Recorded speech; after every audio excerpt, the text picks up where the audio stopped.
Hello, Mariachi heroes. My name is Gabriela Fuentes, and I'm the Director of Mariachi Education here in Nashville, Tennessee. Throughout my career as an educator, I have been very fortunate to play in a variety of mariachi groups, as well as establishing scholastic ensembles. One of my main concentrations has been to open up the path for female musicians within this genre. Back in my days at UTPA, now UTRGV, I helped co-found the first all-female mariachi group, as well as opening up an entire network for all-female professional mariachi groups in the Rio Grande Valley. I also had the immense honor of serving as the first female Mariachi Region chairperson for Mariachi Region 15 back in 2006. Currently, I have played with Mariachi Sol Azteca, Stephanie Urbina Jones, Honky Tonk Mariachi, and I have founded and am the musical director of the first youth mariachi group here, Mariachi Los Potrillos in Tennessee. Regardless of gender, we all play an important role in this historic genre. It is my immense honor to be here before you today so we can talk a little bit more about the harp. There are a variety of harps that exist throughout the world, and the instrument itself can be traced back to thousands of years, and believe it or not, it is still evolving to this day. The more traditional harps that we use in the mariachi ensemble are two different types, the arpa veracruzana, or jarocho harp from the state of Veracruz, and the arpa jalisciense, Jalisco harp from the state of Jalisco. The easiest way you can visually distinguish them is by looking at the top, the tapa, or the soundboard. As you see this one, it has sound holes at the top. This is an arpa jalisciense.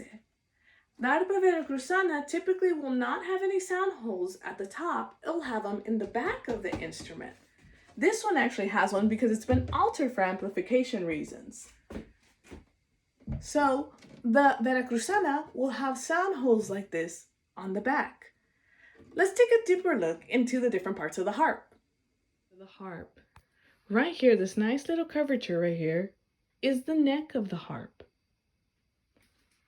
Going straight up and down is what we call the column of the harp. The top of it is the soundboard, and then we have the sound holes on the actual harp.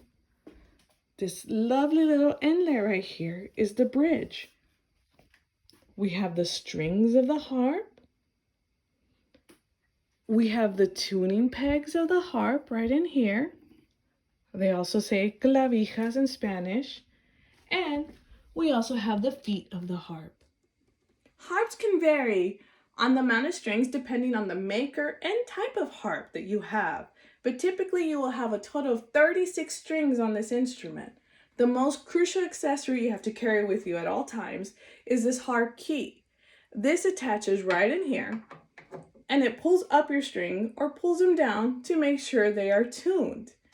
The great thing about the harp, it has made a modern day evolution the past decade, and they started to add levers. It used to be back in the days that harpists would have to tune per key signature or leave out certain notes. So nowadays, you can actually change it at a much faster pace. And I can move this up, so I can be in the proper key with the rest of the ensemble. Although the harp is part of the armonía section, it actually encompasses the entire ensemble. You have two hands doing two different things, so it's almost like you're playing two different instruments at the same time. So the left hand tends to do the bass line. It could follow a lot what the guitarrón does. The right hand can do a little bit of improvisation, but usually it does chords as what the armonía does, or some melody parts like the trumpets and the violins. So the bass line can be played one or two ways. Usually, it is highly recommended for you to play in octaves, just like the guitarrón. I like to play closer towards the top. It gives it a stronger bass sound, and you want to make sure it's more of a pinch, not a pull technique.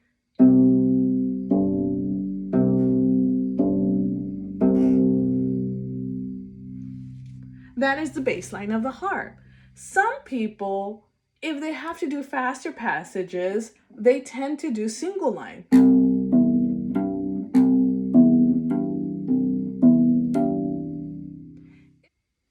The right hand of the harp is considered more the melodia hand. You can add harmonia parts like the chords, or you can add some melodic lines at the same time. It's highly recommended for you to have nails, so then that way you get a more distinct sound when you do that.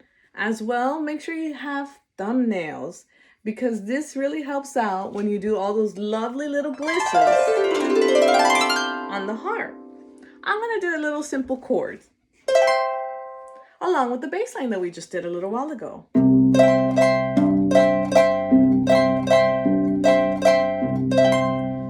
So you can do little things like that as well. You can mix it up and have a little bit of variety. That way you can add a lot of embellishments when you play the harp to your ensemble.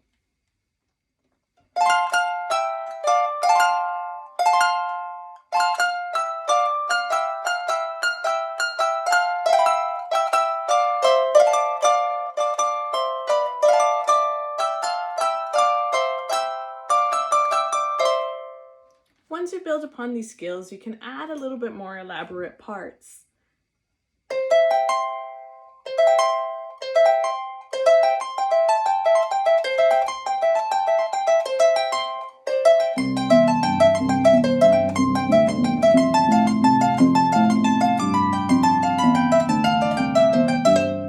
When it comes to the mariachi instruments, it's so hard to choose one instrument that's your favorite. I still can't choose. I love them all. They all have their own unique thing to make this awesome team called Mariachi. I truly wish you the best of luck this school year, and I'll be here if you need me. Thank you so much. You truly are the mariachi heroes. You are the next generation keeping this beautiful tradition alive.